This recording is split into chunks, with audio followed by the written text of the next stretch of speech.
Alors, on va voir aujourd'hui une technique quand même assez rapide de voir une sorte de main. La première chose à savoir par rapport à la main, c'est que la main est égale à 3/4 de la hauteur du visage.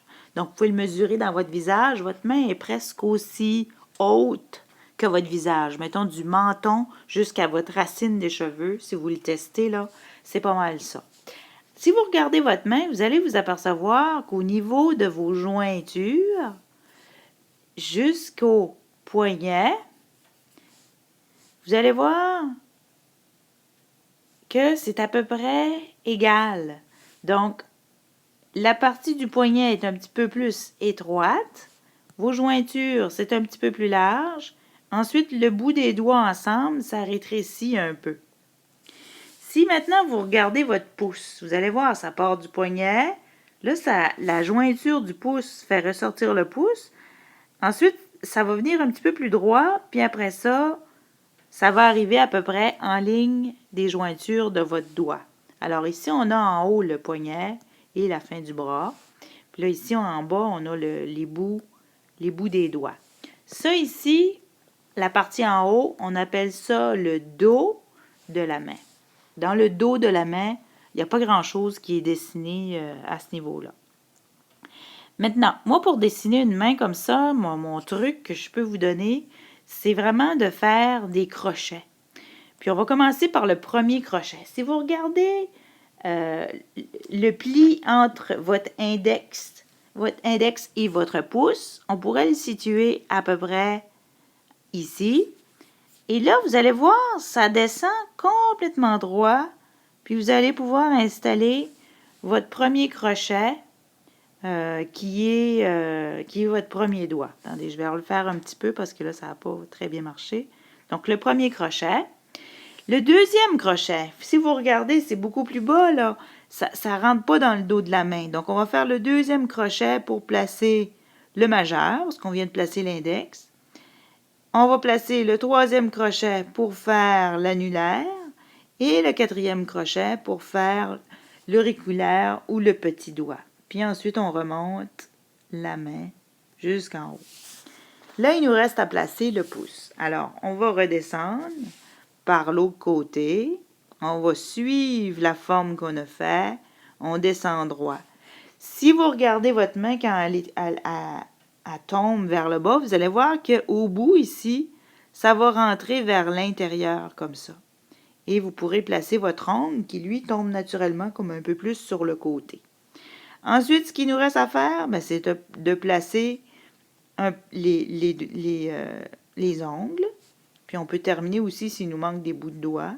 Mais on va placer les ongles et on a une main qui est faite quand même assez simplement puis assez rapidement. Pour faire maintenant le dos de la main, le dos de la main, ou le dedans de la main plutôt, c'est à peu près la même chose. C'est la même forme. Donc, on répète cette forme-là qu'on a fait tantôt. On peut même mettre le pouce au même endroit. Voyez-vous, poignet. Puis, on dessine la main. On recommence. Premier crochet, index. Deuxième majeur. Troisième, annulaire. C'est ça, annulaire. Quatrième, auriculaire. On remonte. Ensuite, on redescend pour le pouce. Le pouce peut être un peu sur le côté. Puis, en dedans, on va faire juste un pli pour montrer que on a comme les lignes de la main. Alors, ça fait un peu bande dessinée, mais ça peut nous dépanner quand on veut dessiner une main assez rapidement. Alors, on pourrait placer les jointures sur l'autre dessin aussi. Alors, ce qui est le fun avec cette technique-là, c'est qu'on peut aussi apprendre à dessiner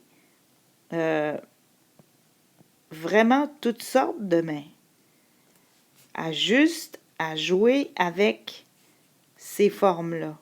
Donc, on apprend vraiment à pouvoir dessiner la main en mouvement, c'est-à-dire pas juste une main à plat comme on vient de voir là. Exemple, si je voulais dessiner un point, à ce moment-là, tout ce que je vois, c'est le dos de la main. Alors, je viendrai dessiner mon bras, mon poignet, et ici, probablement, seulement mes jointures. Et là, dépendamment comment j'ai le pouce, s'il est entré dans la main, alors j'ai rapidement dessiné une main avec le poing fermé. Si j'avais un doigt de sortie, ben à ce moment-là, je pourrais dessiner le doigt qui pointe. Si j'ai le doigt qui pointe plus le petit doigt de sortie, ça se dessine aussi. Alors là, je viens de faire 2 doigts. Si je veux les ajouter, ben je les ajoute. Alors, c'est facile de jouer avec ça. Un coup qu'on comprend la forme.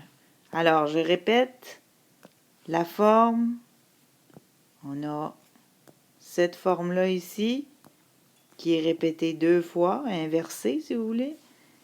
Ensuite, on a notre pouce, puis on a notre poignet, puis on a notre main. Bonne pratique. Made with Doodlecast Pro.